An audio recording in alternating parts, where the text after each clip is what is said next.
দর্শক, এই পর্যায়ে সবাইকে আমন্ত্রণ জানাচ্ছি সংবাদপত্রের পর্যালোচনা ভিত্তিক অনুষ্ঠান পত্রিকার চোখে দেশ।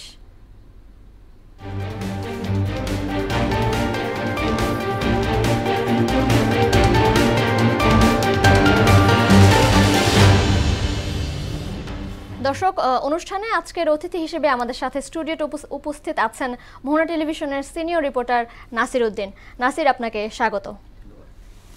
শুরুতেই দেখে নেব বিভিন্ন পত্রিকার শিরোনামগুলো। সংকটে শিল্প, গতি নেই নতুন বিনিয়োগে, আসছে বাজেট, বাজছে টি-20-র বাজনা।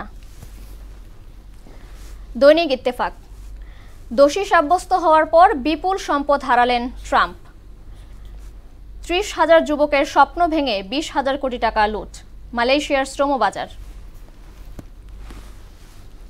সমকাল, ক্ষমতার পুঁজিতে ভাওয়াল রিসোর্টের মালিক বেনজির।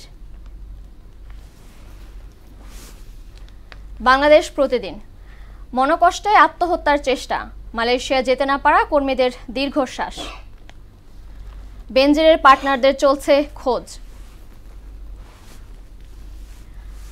আছে যুগান্তর, স্লুইস গেট নির্মাণে প্যাকেজ ঘুষ, মালয়েশিয়ায় বেনজিরের সেকেন্ড হোম, বিদেশে বেনামে বিপুল সম্পত্তি। দেশ রূপান্তর, ঝুঁকিতে 40,000 কোটির বাজার, সুখবর নেই ব্যবসা কর্মস্থানেও। বণিক বার্তা, শেষ হওয়ার পথে বৃহৎ 5 প্রকল্পের গ্রেস পিরিয়ড, আমেরিকায় 20 দলের ক্রিকেট উৎসব শুরু। The Daily Star, narrowest budget deficit in a decade as govt to curb expenses. দর্শক, এই ছিল আজকের প্রধান শিরোনাম।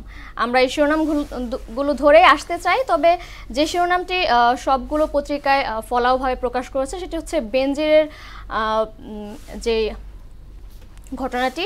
এ ব্যাপারে নাসির, আপনার কাছে জানতে চাই।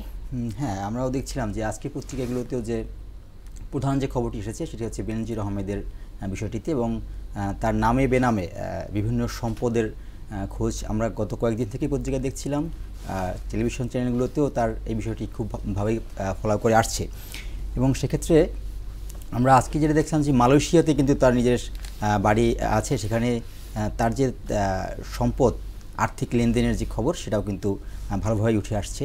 এবং সেন্ট মার্টিনে তার জমি আছে, ইনানি সৈকতে তার স্ত্রী এবং মেয়ের নামে জমি কেনার খবর আসছে, ভাওয়াল রিসোর্টে তার সম্পদের খোঁজ পাওয়া যাচ্ছে। এই ধরনের বিভিন্ন জায়গাতেই দেশে এবং বিদেশে নামে এবং বেনামে তার সম্পদের আমরা খোঁজ দেখছি, এবং দুদক কিছু বিষয়ে আগে থেকেই নিয়ে আসছে। আসলে তার যেহেতু তদন্ত শুরু হয়েছে তার বিষয়ে, সেই বিষয়টা আগে থেকেই আসছে, এবং এখনও সেই বিষয়গুলো আরও সামনে আসছে বিভিন্নভাবেই।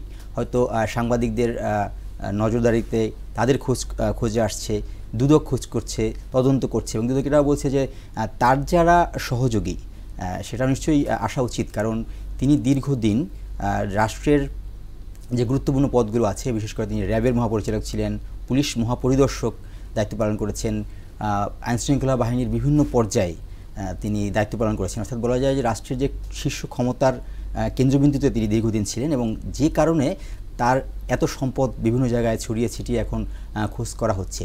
রাষ্ট্রের অবশ্যই উচিত এই সম্পদগুলো কিভাবে সে গড়ে উঠল, যেহেতু নিশ্চয়ই সেক্ষেত্রে তার ক্ষমতার যে ব্যবহার তিনি করেছেন, তার কারণ হচ্ছে একজন সরকারি কর্মকর্তা যিনি, তার এত সম্পদ দেশে এবং বিদেশে, সেটা করতে গেলে অবশ্যই যেহেতু তিনি ক্ষমতার শীর্ষ কেন্দ্রবিন্দুতেই ছিলেন, সেই ব্যবহারটা তিনি কিভাবে করেছেন সেটা খোঁজ নেওয়া উচিত, রাষ্ট্রের নিজের দায়িত্বে নেওয়া উচিত। তার কারণ হচ্ছে ক্ষমতার শীর্ষে থেকে যদি এই ধরনের সম্পদ, বিপুল সম্পদ, মানুষের সম্পদ থাকবে, সেটা তার নর্মাল যেটা হওয়া উচিত সেটা ঠিক আছে, কিন্তু যদি বিপুল, যেটা অস্বাভাবিক সম্পদ যখন হয়ে যাবে, তখন রাষ্ট্রেরই দায়িত্ব নিয়ে সেটাকে খোঁজ নেওয়া উচিত। কীভাবে এই বিষয়গুলো আসলো, সেই কোন জায়গাতে তার যদি অনৈতিক কোনো তার ক্ষমতা ব্যবহার করে থাকে অনৈতিকভাবে, সেটাকে নিশ্চয়ই রাষ্ট্রের দায়িত্ব সেটা খোঁজ নেওয়া এবং সেই বিষয়ে ব্যবস্থা নেওয়া।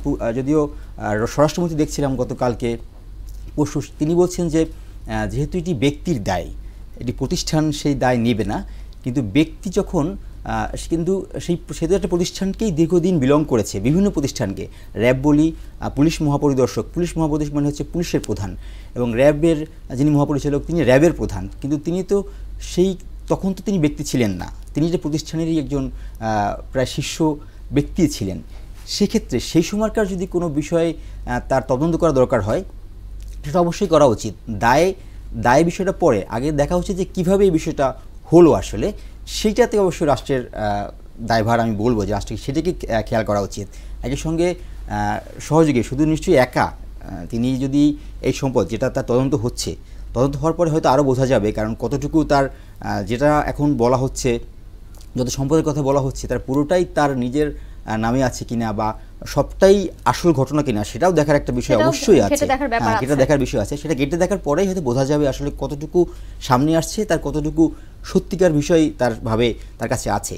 সেইটা দেখার পরে রাষ্ট্রের উচিত হবে এই বিষয়টা তদন্ত করে যে আইন আছে আইনি কাঠামো অনুযায়ী ব্যবস্থা নেওয়া, যদি সেটা হয়ে থাকে।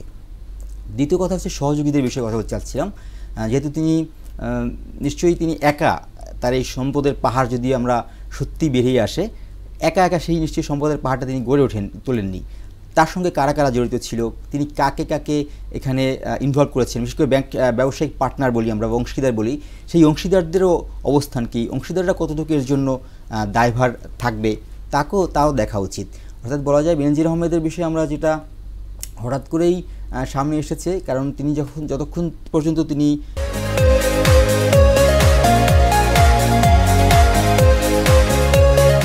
এই যে র্যাবের ডিজি কিংবা পুলিশ মহাপরিদর্শক ছিলেন, ততক্ষণ পর্যন্ত নিশ্চয়ই তার এইসব বিষয়ে কোনো খোঁজ আসেনি, কিংবা মানুষ এসব নিয়ে চিন্তাই করেনি, তার কোনো কিছু সামনেও আসেনি। এখন যেহেতু তিনি কোনো পদেই নেই, এখন সামনে আসছে, সেই সামনে আসার জায়গাটাকে রাষ্ট্রেই আসলে উচিত এটাকে দেখা যে কিভাবে এই বিষয়গুলো হলো আসলে। ভাই, আরেকটা বিষয় আপনার কাছে জানতে চাচ্ছি, সেটা হচ্ছে আজকে বিশ্বকাপ শুরু হয়ে গেছে, এই ব্যাপারে আপনার কাছে জানতে চাই।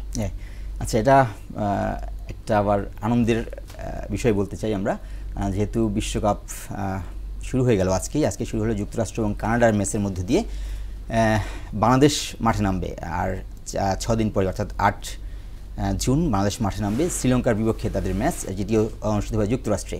এবং সেই ম্যাচের দিকে আমরা এখন বেশি তাকিয়ে আছি, কারণ আমাদের বাংলাদেশ কীরকম করে, যদি প্রস্তুতি ম্যাচ খুব বেশি আশা জায়গায় নিয়ে হয়নি, সেই দিক বিবেচনা করলে তারা কিভাবে বিশ্বকাপের মূল মঞ্চ, যেখানেই মূল রোমাঞ্চ যেখানে ছড়িয়ে আছে, সেই মূল মঞ্চের প্রথম ম্যাচে বাংলাদেশ কিভাবে শ্রীলঙ্কাকে মোকাবেলা করে, শ্রীলঙ্কার সঙ্গে তারা কিভাবে ফাইট দেয়। নিশ্চয়ই বাংলাদেশের প্রতিটি দর্শক চাইবে বাংলাদেশ জয়ী হোক এবং খুব ভালোভাবে জয়ী হোক, এবং যেটা আমরা সবাই চাই এটা, হ্যাঁ সেটা যেভাবেই হোক না কেন, যে আমরা যদি সেকেন্ড রাউন্ডে যেতে চাই বা আমরা চাই, দর্শক চাই নিশ্চয়ই তারা একেবারে শীর্ষ পর্যায়ে চলে যাক, সেটা নিশ্চয়ই চাই। তবে এখন আমাদের আকাঙ্ক্ষা প্রথম ম্যাচ শ্রীলঙ্কার বিপক্ষে, সেই ম্যাচটা আমরা কীভাবে কন্ডাক্ট করব, সেই ম্যাচটাতে আমরা কীভাবে ভালো করব, সেইটাই নিশ্চয়ই আমাদের চাওয়া থাকবে। জি নাসির, আপনাকে ধন্যবাদ আমাদের সঙ্গে থাকার জন্য।